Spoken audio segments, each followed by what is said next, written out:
कम है, उसके पास ज्यादा है। कभी मत रोना, भगवान से शिकायत भी मत करना कि मुझे करोड़पति बना दो, मुझे धनपति बना दो, मुझे बेबहुपति बना दो। भगवान से कहना तुम्हारे चरणों का दास बना दो, क्योंकि तुम्हारे चरण में रहूंगा। तू कुबेर भंडारी है, तू कुबेरेश्वर महादेव है, तू लक्ष्मी को भी लक्ष्मी देने वाला, तू नारायण का कर्जा चुकाने वाला, तू कुबेर के भंडार को, चोर को भी कुबेर बनाने वाला है। तू साधारण नहीं, मेरा कुबेरेश्वर महादेव है। तू साधारण नहीं है, केवल तेरे चरणों का दास बना लेगा तो भी मेरे पास सब आ जाएगा। तेरी कृपा चाहिए, तेरी दया चाहिए। प्रथम सुख निरोगी काया, बस ये शरीर अच्छा रहे तो मैं चने भी खा लूंगी और मूंगफली का दाना भी खा लूंगी। और शरीर ही अच्छा नहीं रहेगा तो मेरी बहू कॉफी बना बना के पी जाएगी और मैं पलंग पे बैठी बैठी कहती रहूंगी एक गिलास गर्म पानी ला दे, इसके सिवा कुछ नहीं। वो कॉफी पी रही, वो किराना का ठंड का लड्डू, अभी ठंड में बनता है। हम जब ठहरे हैं ना अग्रवाल जी के यहाँ, उनने भी बना के हमारे कमरा में भेजा है किराने का ठंड का लड्डू। कब तक खा सकते हो? जब तक शरीर पचा ले। और नहीं तो मालूम पड़े आधा लड्डू खाया, 4 दिन घर से बाहर ही नहीं निकला। पूछा क्या हुआ? कुछ नहीं, बस यही गुड़गुड़ गुड़गुड़ करे। क्या खाया था? बस वो लड्डू खाया था। अब वो लड्डू कभी इधर आ रही है, कभी इधर आ रही है। उस लड्डू में पीस के जितना उसमें गोंद मिलाई थी, बादाम मिलाई थी, काजू मिलाई थी, किशमिश मिलाई थी, कहीं किशमिश इधर रह गई, बादाम इधर, काजू इधर। अब कभी इधर से काजू बादाम को चिल्लाता है, उधर तो बादाम इधर आ जाती, कभी काजू इधर आ जाता। अब उसके बाद उसने कसम खा ली कभी लड्डू नहीं खाऊंगा।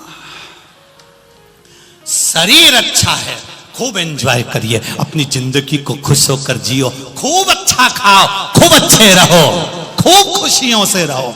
कभी ऐसा मत कहो भगवान को, शरीर भगवान तूने हमको कुछ नहीं दिया, भगवान तूने हमको कुछ नहीं दिया, भगवान हमको कुछ नहीं। एक कथा आती है बड़ी सुंदर। देखो एक किसान, गांव का व्यक्ति, किसान व्यक्ति, उसकी पत्नी हमेशा दुखी रहती थी, भगवान को रोज कोसती, भगवान तूने हमको गरीब बना दिया, भगवान तूने हमको कुछ नहीं दिया, भगवान तूने हमको परेशान कर दिया, हमको कुछ नहीं दिया। उसका पति पत्नी का मुंह देख देख कर वो भी भगवान को कोसा करता, भगवान ने हमें कुछ नहीं दिया। एक साधु आ रहा था। अब संत तो संत होते हैं, साधु तो साधु होते हैं, गुरु तो गुरु होते हैं, बड़े अलमस्त होते हैं। पहुंच गए इसकी भिक्षाम गई। अब किसान आया, उसने कहा बाबा हमारे पास तो खुद खाने का नहीं, हम तुम्हें क्या दें? संत ने कहा जो तुम खाओ वो हमको दे दो। 2 ही तो रोटी है हमारे पास, एक पत्नी खाएगी, एक में खाऊंगा। संत ने कहा तुम एक में से आधी आधी खा लेना, एक हमको दे दो।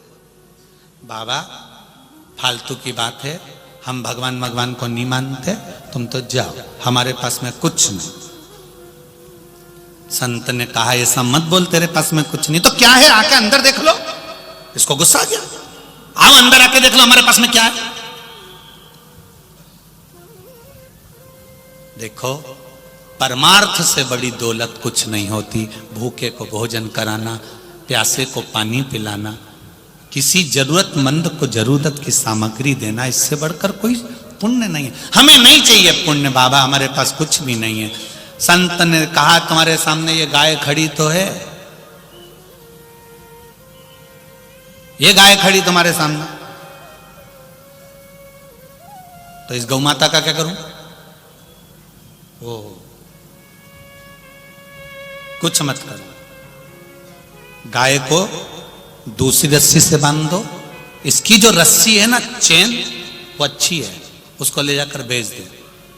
बेचकर पैसा ला और धन लेकर आने के बाद में लोगों को भोजन करा। उससे क्या होगा? करके तो देख। जब हम किसी को परमार्थ का काम करते हैं, भूखे को भोजन कराते हैं, राहगीर को पानी पिलाते हैं, उसका पुण्य क्या मिलता है ये तुझे मालूम नहीं है अभी। तू अभी तक केवल अपने लिए सोचता था, तो दूसरे के लिए सोचना चालू कर। अपना छोड़कर जब तू दूसरे के लिए सोचना चालू करता है, तब परमात्मा तेरे लिए सोचना चालू करता है। हम जब अपने लिए सोचते हैं तो परमात्मा कभी तुम्हारे लिए नहीं सोचता। तुम जब दूसरे के लिए सोचोगे तो परमात्मा तुम्हारे लिए सोचेगा। खिला खाना गया, चैन बेच कर आ गया, चैन लाया, पैसा लाकर भोजन बनाया, भोजन बनाकर बाहर खड़े होकर राहगीरों को भोजन कराने लगा। राहगीरों को भोजन कराया, राहगीर भोजन कर करके जाने लगे। रोज भोजन बनाता, राहगीरों को देता, पानी का मटका बाहर रख दिया, बैठा रहता, ले साहब पानी पियो, ले साहब पानी पियो, सबको पानी पिलाता, सबको भोजन कराता। वहीं से एक सेठ निकल कर जा रहा था, उस सेठ को प्यास लग रही थी, कहीं पानी नहीं मिल रहा था, वो वहां रुका, उसने पानी पिया। इसने कहा सेठ जी पानी पिया है तो 2 रोटी खाकर जाओ। सेठ जी ने कहा हम किसी के घर का खाना नहीं खाते। नहीं सेठ जी, ये तो भगवान का है, भोलेनाथ का है, तुम रोटी खाकर जाओ। सेठ जी अंदर गए, उन्होंने देखा क्या जोरदार पत्नी ने रोटी और सब्जी बनाई है। सेठ जी ने रोटी सब्जी खाई। सेठ जी ने सोचा इसके पास कुछ भी नहीं, तो भी राहगीरों को भोजन करा रहा है, मेरे पास सब कुछ है तो भी मैं कुछ नहीं दे सका। सेठ जी ने तुरंत अपने नगर के सेवक को फोन करा और उन्होंने पाती लिख कर दिया, और पाती से उन्होंने कहा कि राज सेठ जी के घराने में जो जो धन कीमता सामान है उससे अनाज खरीद के लाओ और इस किसान को ला कर दे दो। पूरा किसान का घर भर दिया। जब किसान का घर भरा गया, थोड़े दिन के बाद में वहां से कोई दूसरा निकल कर जा रहा था। उससे कहा आओ साहब पानी पियो साहब। उसने कहा पानी नहीं पीना, मेरे को बहुत भूख लग रही है, चलो साहब अंदर भोजन करो। उसने भोजन करने बैठा तो क्या देखा कि घर छोटा था, सामान ज्यादा था। उसने कहा बताओ बेचारा कितना परमार्थ का काम करता है और इतना परमार्थ का काम करता है, और घर छोटा सा और सामान इतना सारा, कितने राहगीरों को खाना खिलाता है। उसने कहा तुम चिंता मत करो। अगले सेठ ने पाती लिखी, बुलाओ, नगर का महल बनाओ। उसका एक राजसी महल बनवा दिया जिसमें वो केवल परमार्थ का काम करता। आखिरी में एक दिन साधु निकल कर आ गए। उन्होंने कहा किसान जी, बाबा जी कैसे हो? उसने साधु के चरण पकड़ लिए। मैंने केवल दूसरे का सोचना चालू करा और मेरे भोलेनाथ ने मेरा भंडार भरना प्रारंभ कर। लोग कहते हैं हमसे, हम जब कथा करने के लिए कहीं जाते हैं तो लोग कहते हैं, आप कहते हैं एक बेलपत्री औषधि का कार्य कर देती है, लोग कहते हैं एक लोटा पानी इतना चमत्कार कर देता है। आप कहते हो कि जितने लोग खाना खिला रहे हैं, जितने लोग पानी पिला रहे हैं, जितने लोग सेवा कर रहे हैं, इनको 3 महीने में प्राप्त हो जाता है। ऐसा कैसे प्राप्त हो जाता है? क्योंकि हमारी पुराण कहती है कि केवल परमार्थ का थोड़ा सा काम करना चालू कर दो, देने वाला फिर कितना देता है ये उसके हाथ में है। तुम परमात्मा का कार्य, परमार्थ का कार्य चालू करो। किसी भूखे को भोजन कराना, पानी पिलाना, प्यास बुझाना, कहीं अच्छा कार्य करना प्रारंभ करो। हम धन्यवाद देना चाहेंगे जितने दानदाता दान करते हैं, और जिन जिन का सीहोर में रसोई घर में जो आजीवन भोजन के भंडारे के सदस्य बने, उनको साधुवाद है कि आपने अपने जीते जी एक अन्न का दान करना प्रारंभ कर दिया। आज कम से कम सीहोर में जाकर, आज की तारीख में भी जाकर देखना तो भरी की भरी ट्रेनें सीहोर में खाली हो रही हैं। केवल बाबा का दर्शन करना, कंकर शंकर की पूजन करना, और लोग भाव से, आनंद से, कई लोग 31 के हिसाब से, कोई लोग भगवान के नए वर्ष के हिसाब से भगवान का दर्शन करने पहुंच रहा है। क्या है वहां? अभी भगवान देवादिदेव महादेव नहीं बैठे, पर कंकर शंकर है। उसकी पूजन, उसका आनंद, उसका दर्शन जाकर देखो। एक दिन में कम से कम 50,000 से 60,000 लोग प्रतिदिन भोजन करते हैं। आपने जो दान दिया वो कहां लगा? जाकर एक बार विचार करिए। और करना चाहिए जाकर दर्शन। 1 रुपया भी अगर आपने कुबेरेश्वर धाम को दिया है तो एक बार वहां जाकर दर्शन करो कि हमने जो रुपया दिया वो सही जगह लग रहा है कि नहीं लग रहा है, सही जगह पहुंच रहा है नहीं पहुंच रहा है, उसको देखो। इसलिए हम आपको बार बार कहते हैं कि वो बारकोड अगर किसी दूसरे व्यक्ति के नाम पर आया, आप कोई पैसा मत डालना। वो बारकोड में लिखा आ जाए कि विठलेश सेवा समिति, तो डालना, नहीं तो मत डालना। कोई मतलब नहीं है ऐसा दान धर्म। कहीं गलत जगह जाए वो श्रेष्ठता। करो परमार्थ का कार्य। जितना परमार्थ कर सकते हो कर लो। तुम्हारे हाथ से करा हुआ दान पुण्य भजन ये तुम्हारे साथ का साथी है, बाकी का कुछ भी तुम्हारे साथ जी अलमारियां कपड़ों की भरी रह जाएगी री।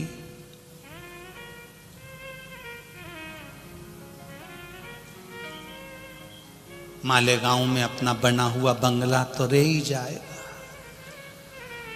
अपन ऊपर कौन से बंगले में रहेंगे।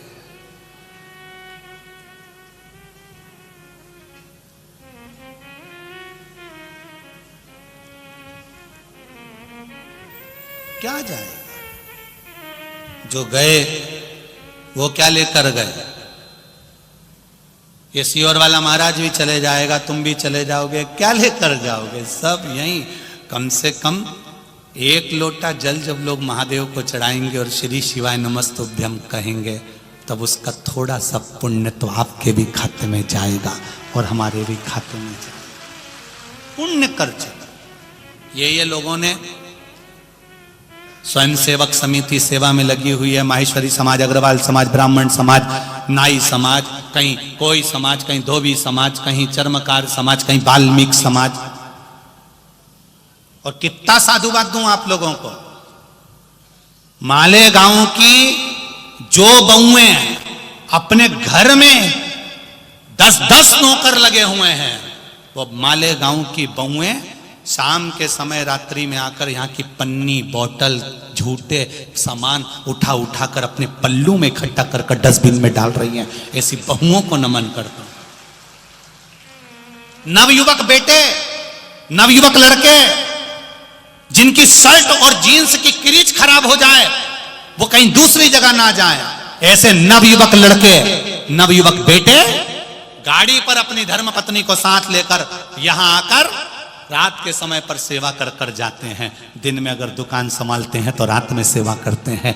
ऐसी भक्ति कहां से लाओगे साहब? और जितने लोग गांव-गांव से आई हैं, मेरी माताएं, मेरे भाई, ये गांव से आने वाले भी इतने समझदार, इतने प्रेमी हैं कि ये गंदगी होने नहीं देते। शाम के समय उठते उठते सब बटोर के डस्टबिन में ले जाकर डाल देते हैं। धन्यता है आपकी, पुण्यमय हो आप लोग, साधुता आपको, बहुत बहुत साधुता।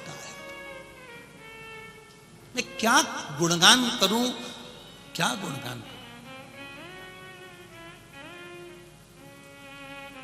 भरोसे बाबा तेरे ही भरोसे, हवा बिच उड़ती जावागे, बाबा डोर हत्तू छड़ीला में कटी जावागे।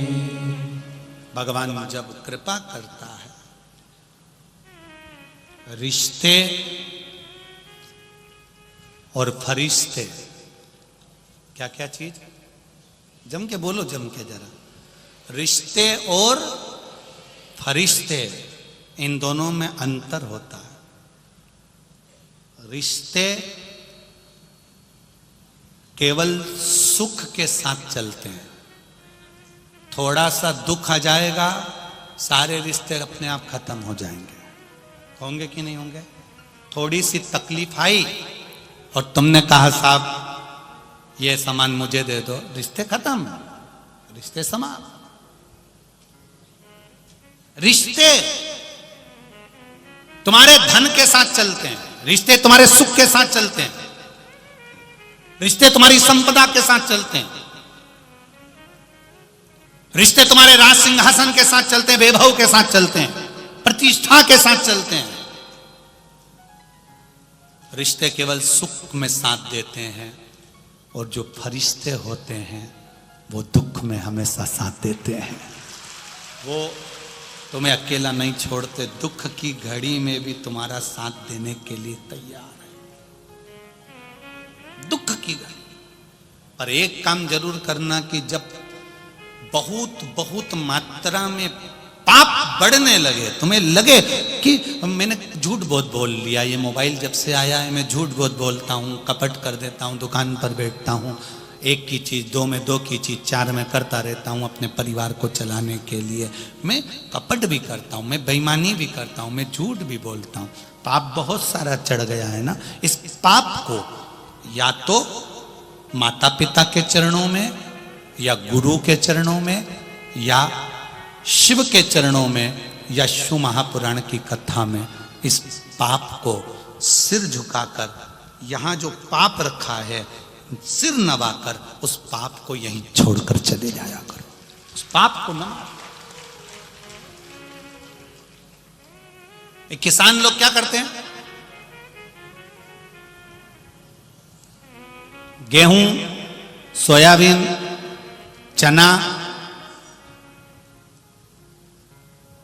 मूंग, उड़द, अरहर, तुअर, जो भी किसान बोता है, कपास, जितना काम का होता है बोने के लिए होता है उतना किसान अपने पास रख लेता है और बाकी का सारा की सारा कहां ले जाता है? सब्जी वाले की दुकान पे, तो मंडी कहां लेकर जाएगा? व्यापारी के पास मंडी लेकर जाएगा। गेहूं ज्यादा हो गया, फसल ज्यादा हो गई, कपास ज्यादा हो गया, सोयाबीन ज्यादा हो गया, तो कहां लेकर गया? बोलो बोलो, जम के बोलो जरा। मंडी में लेकर गया है। जब फसल ज्यादा हो जाती है तो मंडी ले जाकर उंडे ली जाती है, वो गाड़ी में भरकर नीचे डाली जाती है। फसल ज्यादा हो जाती है तो मंडी में ले जाया जाता है, और पाप जब ज्यादा हो जाता है तो मंदिर में ले जाया जाता है। ये निश्चितता है।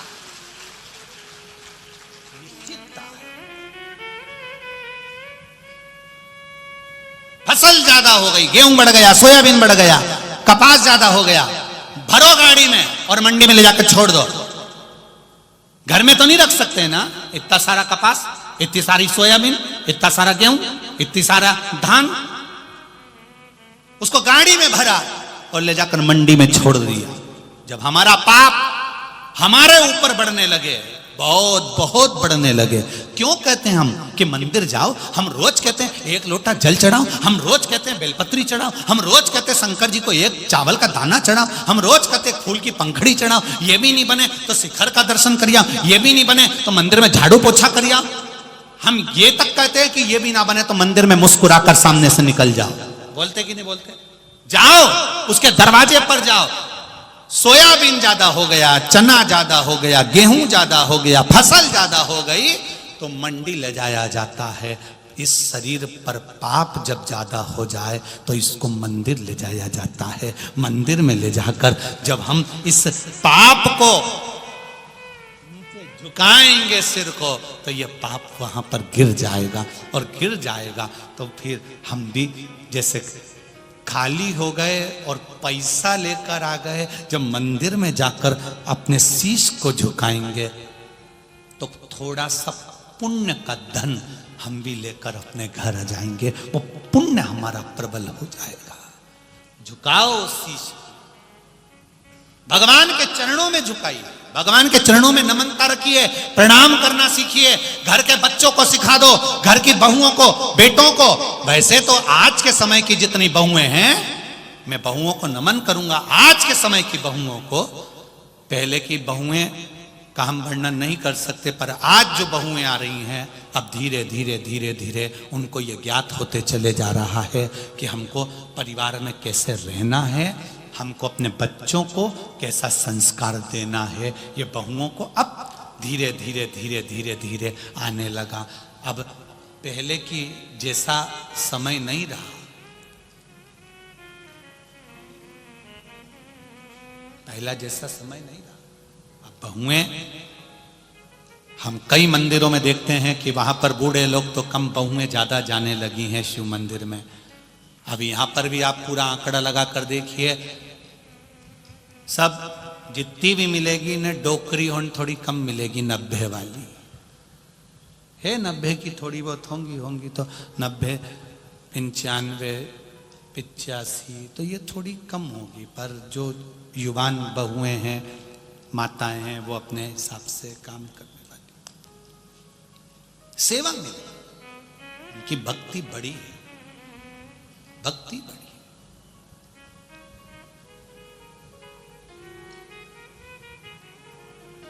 और जब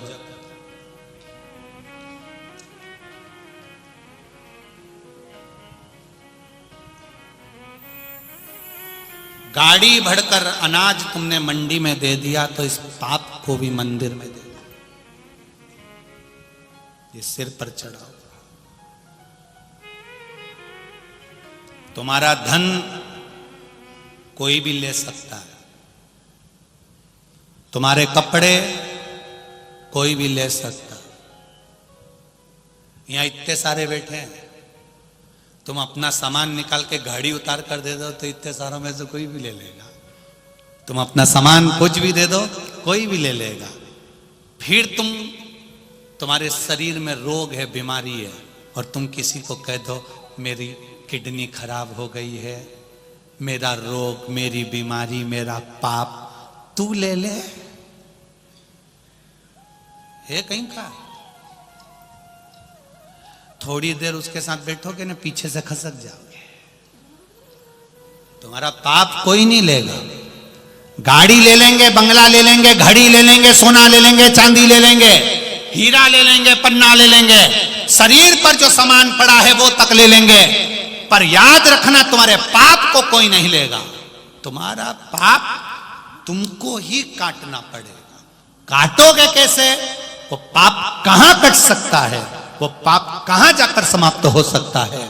तो सोयाबीन, गेहूं, ज्वार, मक्का, धान ज्यादा हो गया तो मंडी में ले जाकर काट दिया, दे दिया।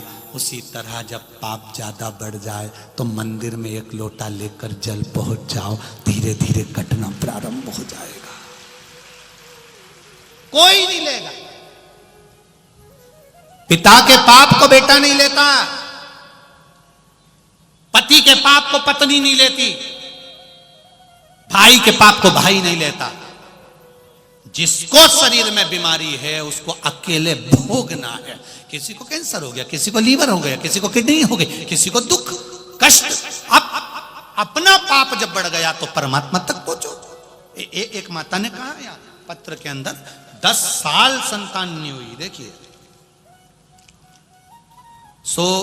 सुप्रिया योगेश महाले, मुकाम पोस्ट धाजे गांव,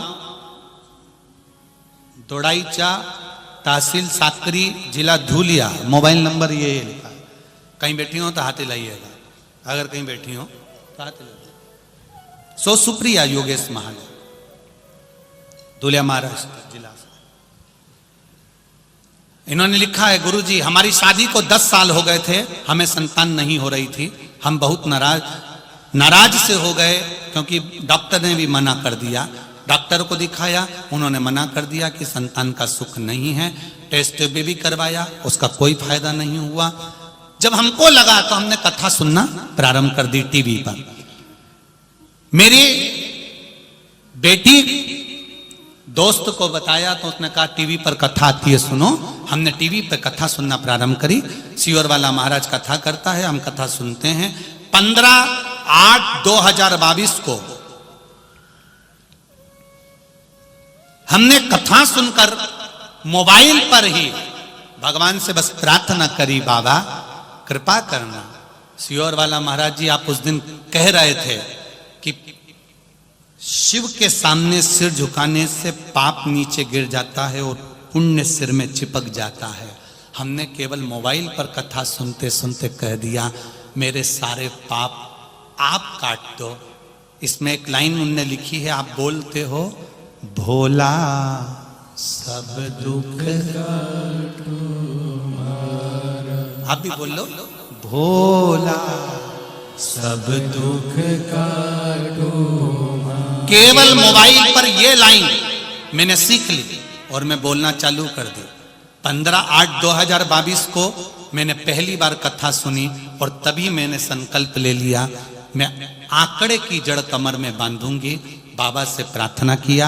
मैं पढ़ी लिखी, इतना भगवान पर विश्वास नहीं था, ना मेरे पति को था, पर हम दोनों ने आंकड़े की जड़ लाकर भोला सब दुख काटो। और बाबा की कृपा ऐसी हो गई, मैंने पशुपति व्रत भी चालू कर दिया और बाबा की कृपा से गर्भ ठहर गया और मैं बाबा को नमन करने आई हूं। जो 10 साल तक संतान नहीं दी बाबा ने, वो 10 साल जब डॉक्टरों ने मना कर दिया तब संतान मेरे देव अधिदेव महादेव। क्यों? क्योंकि हमने अपने भीतर के भाव को भगवान के सम्मुख में कह दिया। हमने अपने भीतर के भाव आप ही कह दिया करो। हम कहते हैं जब श्री शिवाय नमस्तुभ्यम, जब हम लोग साथ में बोलते हैं 5 बार 7 बार 6 बार, जब मन पड़ जाता है उतनी बार जब अपन बोलते हैं, बोलने के बाद जब बोलते हैं कि भोला सब दुख काटो हमारा, भोला सब दुख काटो। तब दिल से हमारे भोलेनाथ जी से कह दिया करो कि मेरे दिल, मेरे बाबा बहुत दुखी हूं, बहुत। तेरा सहारा है ना मेरे भोलेनाथ, तो तू संभाल लेगा, ये विश्वास करता है, ये मेरा भरोसा कह रहा है, ये मेरी दृढ़ता कह रही है, आप संभाल।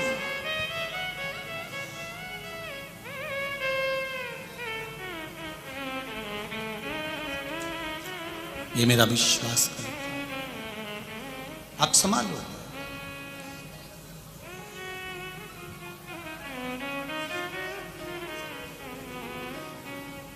मुझे तेरा ही सहारा है, मेरे भोले बाबा, मुझे तेरा ही सहारा है,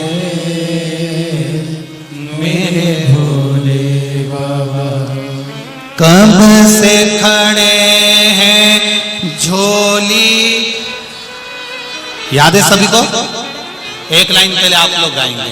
कब से खड़े,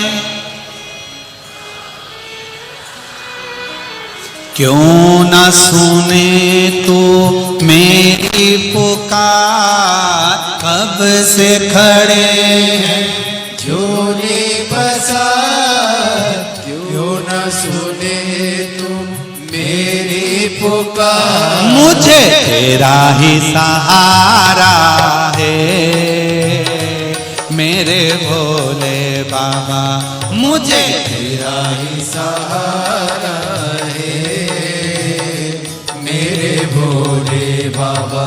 मैंने तुम्हें ही पुकारा है, मेरे भोले बाबा, मैंने तुम्हें ही पुकारा है, मेरे भोले बाबा।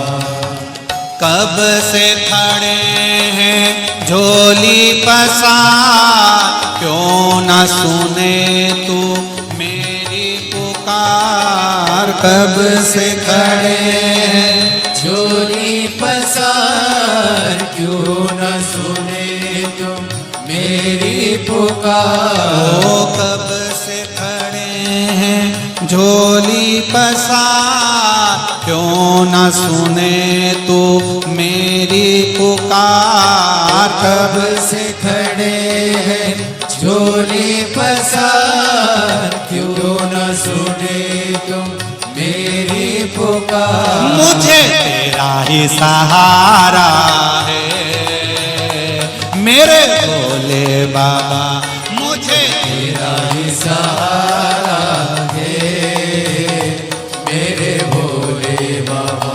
मैंने तुम्हें ही पुकारा है, मेरे भोले बाबा, मैंने तुम्हें ही पुकारा